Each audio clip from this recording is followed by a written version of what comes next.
السلام علیکم ورحمۃ اللہ وبرکاتہ۔ یہ ہمارے سامنے ایک تفسیر ہے، تفسیر القرآن العظیم، تفسیر ابن ابی حاتم کی، امام ابن ابی حاتم رحمۃ اللہ علیہ کی۔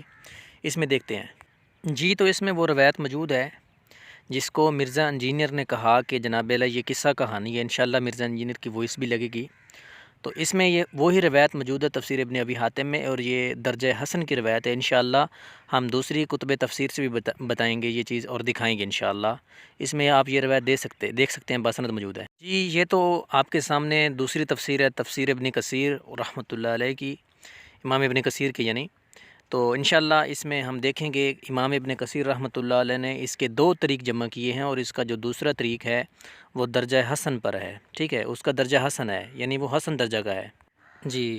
یہ تفسیر ابن کثیر کا پہلا طریق ہے امام ابن ابی جو ہے حاتم سے، تو یہ روایت جو ہے یہ ضعیف ہے، ٹھیک ہے۔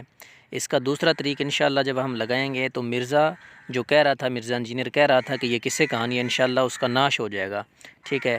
یہ سارا کچھ سامنے کھل کے آ جائے گا کہ مرزا نے کتنا بڑا جھوٹ بولا، اور جناب اعلیٰ ایک حدیث مبارک کو، ایک مرسل روایت کو اس نے کس سے کہانی بول دیا۔ یہ کتاب کا دوسرا سکین ہے جس میں دوسرا طریق جو ہے وہ سٹارٹ ہو گیا، پہلے صفحے سے سٹارٹ ہو گیا تھا۔ اب اس میں یہ مکمل جو ہے بیان کرنے کے بعد فلا وربک لا یؤمنون حتی، اس سے جو ہے آیت بیان ہے، اور نیچے پھر اس کی مکمل وضاحت ہے۔ اور نیچے دیکھیں یہ خود جو تخریج کر رہا ہے وہ خود فرما رہا ہے کہ وَهُوَ أَسْرُ غریب، کیونکہ یہاں سے نظر کم آ رہا ہے اس لیے بول رہا ہوں، مرسل و ابن ابی لہیہ ضعیف واللہ عالم، ٹھیک ہے۔ اب ابن ابی لہیہ جو ہے، یعنی لہت جو ہے، اس کی وجہ سے یہ روایت جو ہے وہ ضعیف کہہ رہے ہیں۔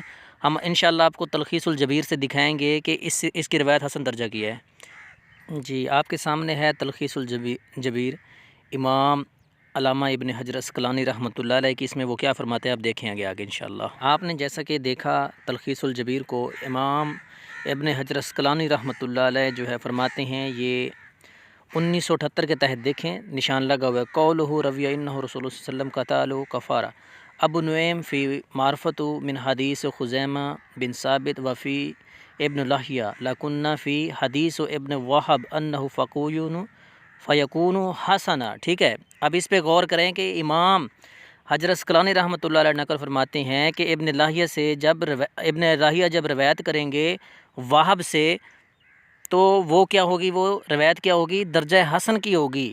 اصول محدثین کے مطابق یہ روایت درجہ حسن کی ہے، جبکہ مرزا انجینئر اسے بول رہے ہیں قصے کہانیاں۔ بڑے افسوس کی بات ہے کہ اتنے بڑے جو ہے لوگ جو اپنے آپ کو اتنا بڑا کہتے ہیں، اتنے مشہور ہوئے پڑے ہیں، اور وہ اس طرح کی باتیں کر رہے ہیں۔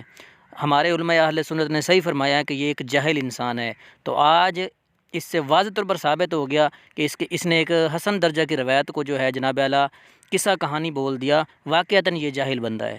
اور اب چلتے ہیں مرزا انجینئر کے اس ویڈیو کی طرف جس میں 30 سیکنڈ کا وہ کلپ ہے، جس میں وہ اس کو کہانی بول رہا ہے۔ تو ساری حقیقت اور صورتحال آپ نے دیکھ لی کہ یہ جو حدیث ہے درجہ حسن کی ہے اور مرسل روایت ہے۔ واللہ ورسول عالم عز وجل وصلی اللہ علیہ وسلم۔ اللہ ہم سب کو ہدایت دے اور مرزا انجینئر کے فتنہ سے ہمیں محفوظ رکھے، یا تو اسے اللہ ہدایت دے یا پھر اٹھا لے اس دنیا سے۔ السلام علیکم ورحمۃ اللہ۔ علی بھائی اگلا سوال ہے، عموماً ایک واقعہ بڑے ہی جوش و خروش سے بیان کیا جاتا ہے کہ حضرت عمر فاروق رضی اللہ تعالیٰ عنہ نے ایک کلمہ کو مسلمان کو صرف اس لیے قتل کر دیا تھا کہ اس نے نبی صلی اللہ علیہ وآلہ وسلم کا فیصلہ ماننے سے انکار کر دیا تھا۔ اس واقعہ کے بعد حضرت عمر رضی اللہ تعالیٰ عنہ کی سپورٹ میں قرآن حکیم کی آیات بھی نازل ہوئی تھی۔ پلیز اس واقعہ کی صحت اور حوالہ بتا دیں۔ کہانی ہے جی، یہ صحت کوئی نہیں اس کی، یہ کہانی ہے، یہ کہانی جی۔ تو یہ آپ نے سارا سنا، اور یہ قصہ ہے، یہ کہانی ہے جی، اور حقائق آپ کے سامنے ہے۔ ایک بار دوبارہ جو ہے آپ ان سکین کو دیکھ لیں۔ السلام علیکم ورحمۃ اللہ وبرکاتہ۔